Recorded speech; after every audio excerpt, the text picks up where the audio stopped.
how to cancel join request in Telegram. Hey guys, in this video, I'll guide you through how to cancel join request in Telegram. Alright, so let's begin.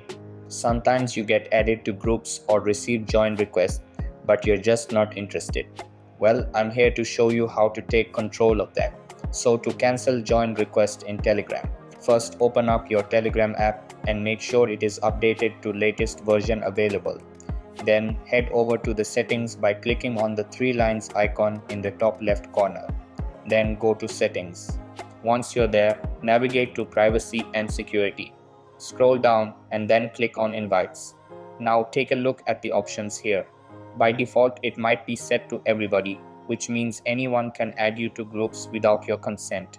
But we're going to simply switch it to nobody. If you want to completely stop receiving join requests, or if you prefer, you can select contacts to only allow people in your contacts list to send you join requests.